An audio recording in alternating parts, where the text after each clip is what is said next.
Welcome, students, to today's explainer.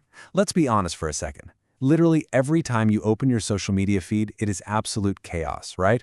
One video tells you, I don't know, eating chocolate every single day makes you immortal, and then the very next post claims it's highly toxic. It is totally overwhelming. So today, let's look at how we can actually cut through all that noise and discover the truth together. So, can you believe everything you read online?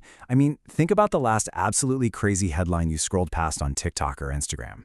Did you actually stop to question it? Or did you just hit like and keep on scrolling? Look, our brains are hardwired to pay attention to shocking stuff.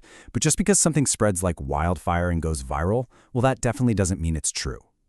Here's our roadmap for today's explainer. We're going to cover 1. The misinformation maze. 2. Why critical thinking matters. 3. Your truth-seeking toolkit. 4. Real-world claim checking. And 5. Smart minds, godly choices. Let's jump right in.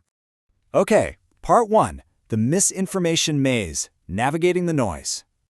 We're living in this era where literally anyone with a smartphone can just put on a white lab coat, point to a random graph, and claim they've made some massive scientific breakthrough. And before anyone can even double-check the facts, a million people have already shared it. Which brings us to our big idea. Not all scientific claims in the media are accurate. It sounds super obvious, but honestly, when we're rapid-fire scrolling, we kind of forget it. Our absolute best shield against being tricked? Critical thinking. That is the exact thing that separates actual, verified facts from straight-up misinformation. Moving to section 2, why critical thinking matters, the stakes. So why does this actually matter?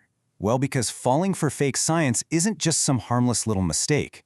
It has real-world consequences for your health, the environment, and your future. To really grasp the stakes here, look at this amazing piece of ancient wisdom from Proverbs 14:15. It says, "The simple believe anything, but the prudent give thought to their steps." Thousands of years ago, way before Wi-Fi or viral trends even existed, human nature was exactly the same. Being easily swayed by whatever you hear, that's a trap. And this brilliantly illustrates a choice we literally make every day.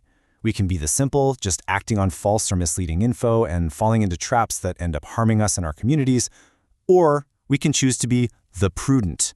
We can hit pause, evaluate the claims, and make incredibly informed choices about our health, the environment, and the tech we use. Being prudent is what protects you. Section 3. Your truth-seeking toolkit, finding the facts. Now it's time to actually equip ourselves with a practical 3-part toolkit so we can check the facts on absolutely any claim we run into. Step 1. Ask who made the claim. Just remember, a famous actor playing a doctor on TV is definitely not a medical doctor. Step 2. Look for evidence. Are there real, reputable organizations backing this up? And step 3. Watch for bias. You got to ask yourself, does this person have an ulterior motive? Now, when you're looking for evidence in step 2, peer-reviewed studies are exactly what you want to find. I cannot stress this enough. This is the absolute gold standard in science. All it really means is that before a scientist's research was allowed to be published, a whole group of other expert scientists looked at it, double-checked their math, tested their methods, and said, yep, this checks out, it's accurate. It's basically experts checking other experts' homework. As for step 3, spotting bias, well, that's usually just about following the money. If a video is pitching you some specific magic vitamin that supposedly cures everything, and wow, what a wild coincidence, there's a link to buy it right there in their bio, yeah, that's a massive red flag. Reliable science calmly focuses on the data.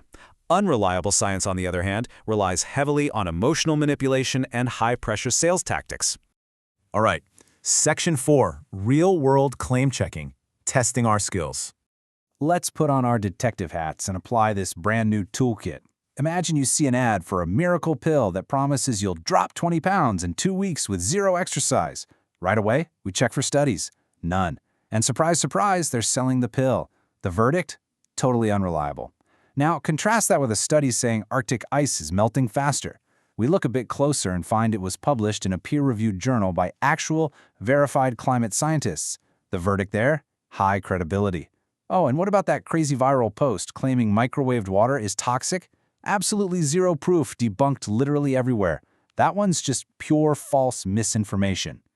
So, the crucial point here is that the contrast is pretty stark, right? The miracle pill just wants your money. It completely lacks evidence, and it preys on the simple. But the climate study, it offers hard data from experts and presents verified facts without some flashy sales pitch. Doing this kind of evaluation is exactly how the prudent protect themselves.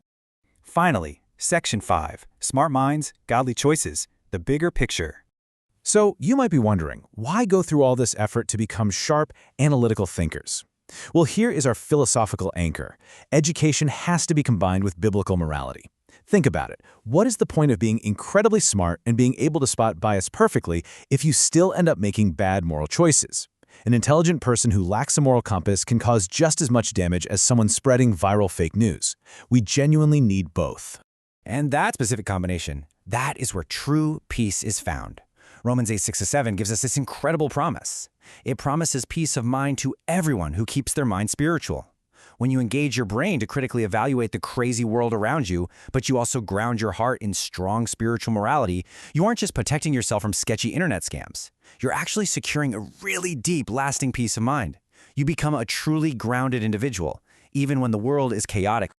So I'm going to leave you with this thought. The very next time you unlock your phone and all the chaos of the internet just rushes in, who will you choose to be? Will you be the simple, or will you be the prudent? Protect your mind, always demand the evidence, and let your morality guide your steps. Thank you so much for joining me for this explainer, students. Keep learning, keep questioning, and I will see you next time.